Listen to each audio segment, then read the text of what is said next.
I've written and see if we agree on this. If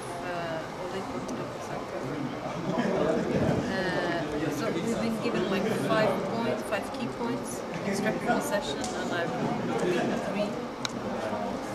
And so this is some of the conclusions as I interpret them. Organizing vulnerable people into associations is important to improve their influence on their governments. Number 2, the importance of international exchanges in strengthening the influence of grassroots associations on their governments and in empowering them. Importance of letting grassroots organizations decide their own agendas and priorities. And the importance of getting donors to respect these agendas. How does this sound? Donors are influenced by the politicians. Donors and politicians.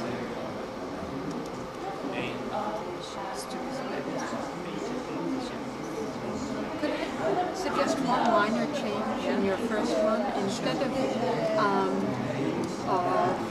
organizing vulnerable people, it's supporting vulnerable people to organize themselves. Okay, yeah, I didn't mean that we should go and organize people. We're supporting people's organizations. Okay, I'll change that, and then questions to raise with the politicians. I've raised it this way. Importance of international exchanges to increase the influence of. How can visa restrictions be minimized? How can visa restrictions be minimized? Yeah, we know the trend is opposite. What can donors do to let grassroots associations set their own agendas, free from constraints of donor funding? Say that again, what was that?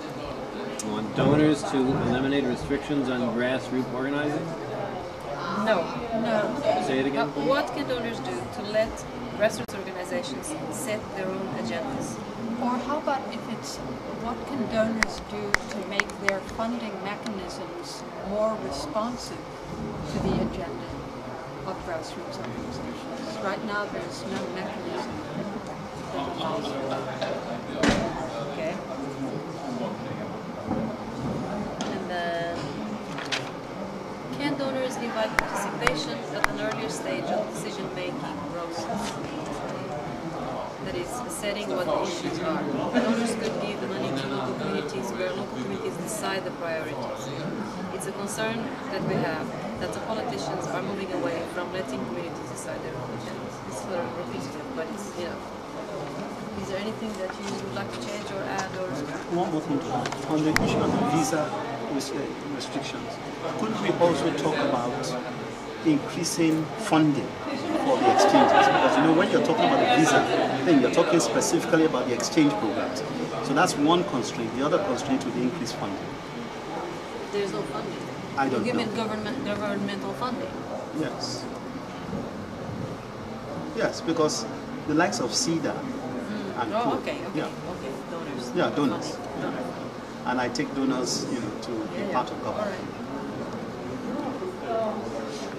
So I'll make these changes to the text, and I don't know, tomorrow I'll be here.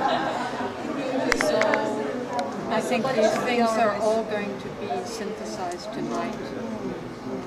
But if somebody from this group, if they would request somebody from this group to present our concerns, so please take the scene. I won't be around.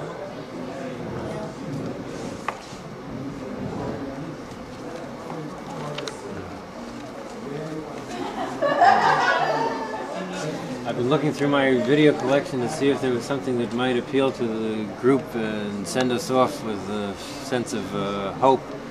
And one of the things that inspired me was to see the radio station that's here. Big Toga? What's his name? I'm sorry. Toga. The name of the guy. Well, It's Toto. Toto. Yes. well, he reminds me of the power of the media to communicate. And in America, there was a group in Hollywood that put some public service announcements together that got people to think using their ability to edit and use music and visuals. And there's a little 1-minute video I wanted to offer that communicates some of the big questions. If you'd like to watch that, I'd be happy to play it for a minute. Would that appeal? Yes? Okay, this is a little bit of Hollywood. You might even recognize the voice who's narrating. He's a pretty well-known actor. Let's see if this works. Commitment.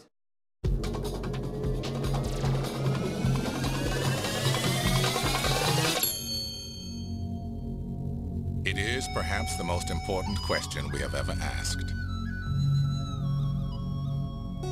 and possibly the most difficult to answer. Trees, as we know, produce oxygen. Birds and insects pollinate the plants that feed us. We know that some animals need plants to survive, and some animals need animals. But why are we here?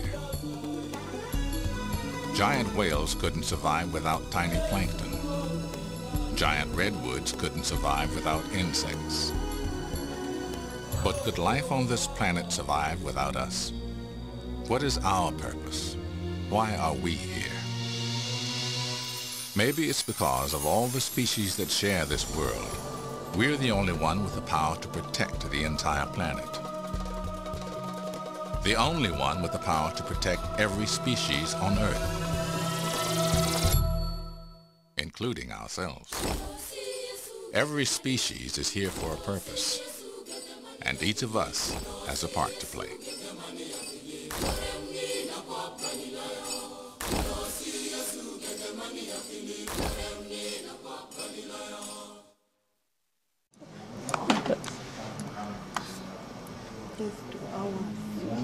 What?